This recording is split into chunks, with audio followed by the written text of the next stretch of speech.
Study classes में आपका स्वागत है। तो चलिए आगे पढ़ते हैं। एपिसोड 22, राज एक यंत्र के रूप में, स्टेट एज ए मशीन। राज की प्रगति के विषय में पहला सिद्धांत राज को एक यंत्र के समान, स्टेट एज ए मशीन मानता है। इस सिद्धांत के अनुसार राज एक कृत्रिम संस्था है जिसका निर्माण मनुष्यों ने अपने उद्देश्य की प्राप्ति के लिए किया है। राज अपने में उद्देश्य इंड नहीं बल्कि उद्देश्य की प्राप्ति के लिए एक साधन है। राज के यांत्रिक स्वरूप की अभिव्यक्ति: पहला, उदारवादी प्रजातांत्रिक राज्य, लिबरल डेमोक्रेटिक स्टेट। दूसरा, समुदायवादी राज्य, कम्युनिटेरियन स्टेट। और तीसरा, इच्छा स्वतंत्रवादी राज्य, लिबरेशन स्टेट के सिद्धांतों में हुई है। इनकी व्याख्या नीचे की जा रही है। पहला, उदारवादी प्रजातांत्रिक राज्य। राज की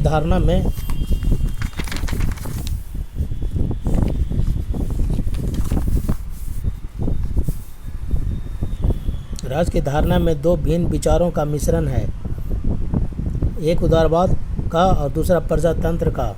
जहां उदारवाद निरंकुश सत्ता को अस्वीकार कर राज की सीमित शक्ति का समर्थन करता है।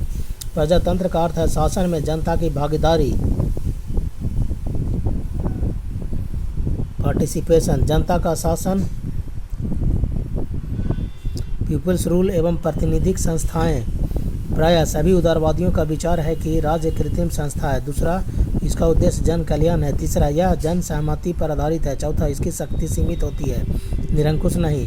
पांचवा, इसका शाखा संविधान के अनुसार होता है। छठा, इसका कार्य निषेधात्मक अर्थात सिर्फ शांति और व्यवस्था को बनाए रखना है। और सातवां, यह सहिष्णु टॉलरेंट होता है क्योंकि इसमें विभिन्न मतों और धर्मों के प्रति आदर की भावना होती है। इनके अतिरिक्त उदारवादी राज नागरिकों को स्वतंत्रता और संपत्ति का अधिकार प्रदान करता है, शासक को शोषितों के प्रति उत्तरदायी बनाता है, बहुमत मेजोरिटी में अपनी आस्था प्रकट करता है और हिंसक सुधार के बदले शांतिपूर्ण सुधारों पर जोर देता है। सार्वजनिक, पब्लिक और निजी, प्राइवेट क्षेत्रों में भेद करता है। इसके अनुसार ये चीज़ें सार्वजनिक क्षेत्र की होती हैं जो सीजर की हैं, थिंग्स दैट आर सीजर्स, और चीज़ें निजी क्षेत्र की हैं जो सीजर की नहीं हैं।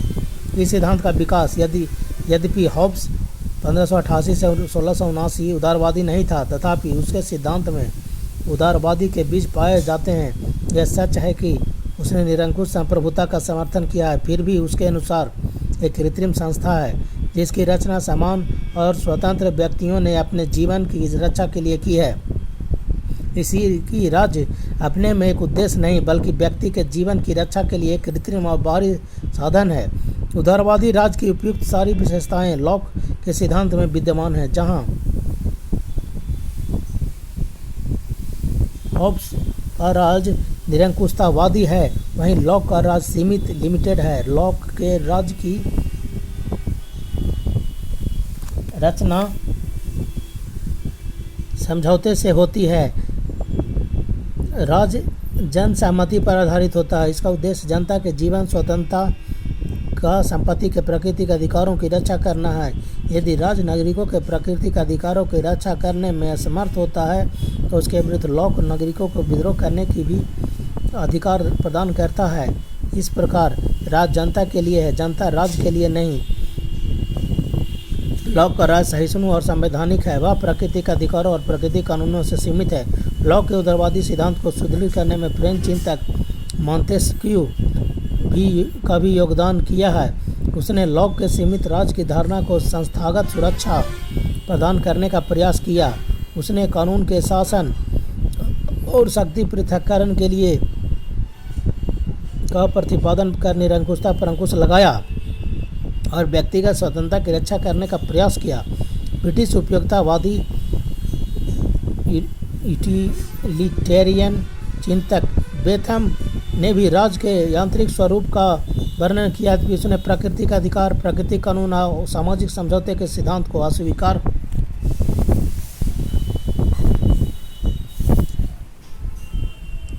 तथापि उसने राज्य को एक कानूनी संस्था माना। उसके अनुसार राज्य एक कृत्रिम यंत्र है जिसका मुख्य उद्देश्य अधिक से अधिक लोगों को अधिक से अधिक आनंद, the greatest happiness of the greatest number, प्रदान करना है। उसके अनुसार राज्य का मुख्य उद्देश्य स्वतंत्रता नहीं बल्कि उपयोगिता अर्थात आनंद प्रदान करना है। उसके सिद्धांत में राज्य एक चौकीदार के समान है जो व्यक्तियों के आनंद के लिए रात में पहरा देता है। जेम्स मिल के सिद्धांत में उदारवादी राज्य अपने सीमित स्वरूप को त्याग कर हस्तक्षेपवादी इंटरवेंशनिस्ट स्वरूप धारण कर लेता है। उसके अनुसार भी राज्य एक यंत्र के समान है जिसका निर्माण मनुष्य ने अपने उद्देश्य की पूर्ति के लिए किया है, परंतु जहाँ बेंथम के अनुसार राज्य का उद्देश्य उपयोगिता है, वहीं मिल के अनुसार स्वतंत्रता है। जहाँ बेंथम का राज्य पूर्णतः निषेधात्मक है, मिल के अनुसार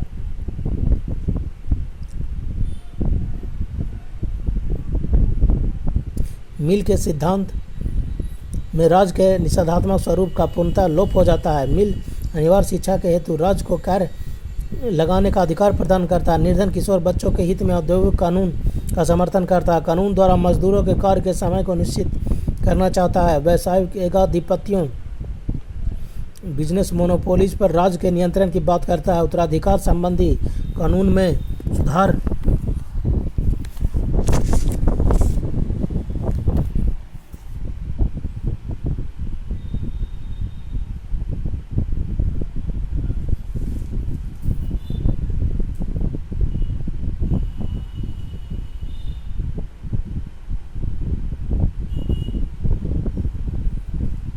संबंधी कानून में सुधार करने का सुझाव देता है, जिससे किसी के पास निश्चित सीमा से अधिक संपत्ति न हो।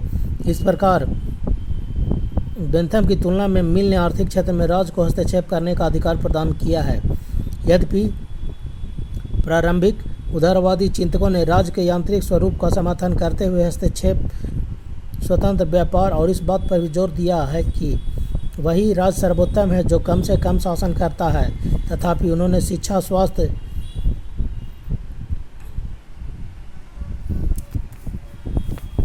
श्रम, लोक कल्याण आदि क्षेत्रों में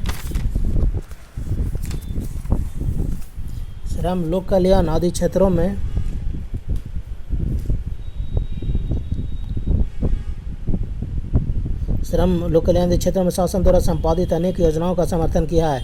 यही कारण है कि हस्तक्षेप नीति का प्रवक्ता होने के बावजूद बेंथम ने मुफ्त शिक्षा, रोजगार की सुरक्षा, न्यूनतम मजदूरी, रोग भत्ता और बुढ़ापे के लिए बीमा के संबंध में सुझाव दिया है। हीगल के आदर्शवाद से प्रभावित होने के बावजूद ग्रीन के सिद्धांत में उदारवाद के तत्व विद्यमान है। उसने राज्य को साध्य नहीं बल्कि व्यक्ति के पूर्ण नैतिक विकास के लिए मात्र एक साधन माना है। उसके अनुसार व्यक्तियों के बिना राज्य के अस्तित्व की कल्पना भी नहीं की जा सकती है। इनका मत है कि राज्य का कार्य निषेधात्मक और है, सकारात्मक नहीं। राज्य व्यक्ति को नैतिक नहीं बना सकता है, क्योंकि नैतिकता तो स्वैच्छिक कर्तव्यों के निस्वार्थ संपादन में निहित है। राज्य का कार्य सिर्फ उन अड़चनों को करना है जो व्यक्ति के नैतिक होने में बाधा डालते हैं। उसने यह भी कहा कि राज्य एक का आधार इच्छा है।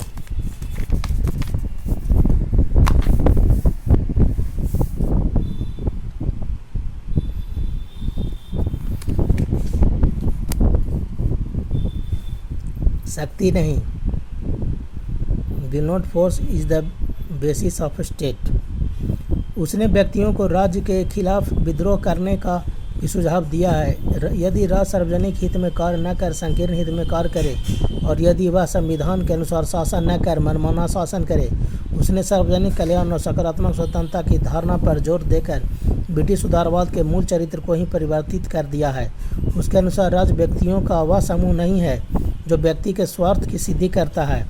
वह तो सार्वजनिक कल्याण और सकारात्मक स्वतंत्रता की प्राप्ति के लिए एक यंत्र का साधन है। सार्वजनिक कल्याण हेतु उसने अनिवार्य शिक्षा, सर्वलौकिक मताधिकार, राज्य के कार्यों में सभी नागरिकों की सक्रिय भागीदारी या व्यक्तिगत संपत्ति पर सीमा लगाने का सुझाव दिया है। सकारात्मकता और स्वतंत्रता को परिभाषित करते हुए उसने लिखा है, स्वतंत्रता ऐसे कार्य करने का उपभोग कर कि सकारात्मक शक्ति या क्षमता है जो करने या उपयोग करने के लायक हो, और साथ ही जिसे हम दूसरों के साथ मिलकर करते हैं या उपभोग करते हैं। इस प्रकार जैसा कि वेपर ने कहा है, ग्रीन ने ब्रिटिश उदारवाद को हित के बदले विश्वास पर आधारित किया, व्यक्तिवाद को नैतिक और सामाजिक बनाया एवं आदर्शवाद को सभ्य और सुरक्षित किया। इसके बाद उदारवाद ने लोक कल्याणकारी राज्य वेलफेयर स्टेट का रूप धारण किया। कीन्स 1883 से 1946 और बेबरिज 1879 से 1963 जैसे अर्थशास्त्रियों के विचार और अथक प्रयास के फलस्वरूप इंग्लैंड में दोनों विश्वयुद्धों के अंतराल और बाद में पूंजीवाद और समाजवाद के बीच मार्ग के रूप में लोक कल्याणकारी राजनीति अपनाया गया। इसी प्रकार अमेरिका में 1929 से 30 में विश्व युद्ध और आर्थिक संकट के काल में राष्ट्रपति रूजवेल्ट के ने नवनिर्माण आर्थिक नीति इकोनॉमिक पॉलिसी अपनाकर आर्थिक संकट को दूर किया। राष्ट्रपति ट्रूमैन भी की उचित नीति फेयर डील भी इसी दिशा में एक सही कदम था। द्वितीय विश्व युद्ध के बाद लाखों भूखे, बीमार, बेकार और बेसहारे लोगों की देखरेख के लिए यूरोप अमेरिका में सामाजिक सुरक्षा की योजनाएं, निःशुल्क शिक्षा और चिकित्सा की व्यवस्थाएं शुरू की गई और वैसे वस्तुओं की कमी को दूर करने के लिए मूल उद्योगों का राष्ट्रीयकरण किया गया। अभी समानता की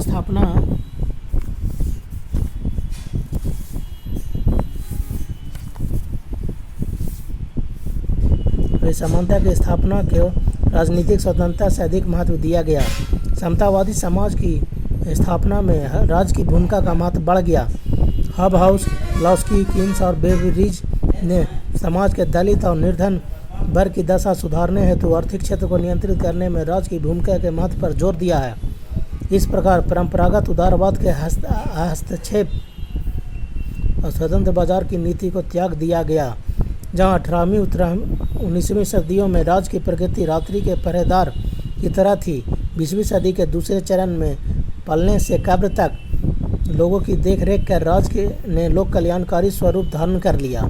लोक कल्याणकारी राज्य ने न व्यक्तिवादी सिद्धांत की तरह हस्तक्षेप की नीति में विश्वास करता है, न साम्यवादी की तरह क्रांति और हिंसा द्वारा एक राज्यविहीन और वर्गविहीन समाज की स्थापना करना चाहता है। इसका उद्देश्य तो उदारवादी प्रजातांत्रिक राज्य में विद्यमान स्वतंत्रता के वातावरण में एक मानवीय समाज की रचना करना है। तो चलिए अब यहीं तक। जय हिंद, जय भारत।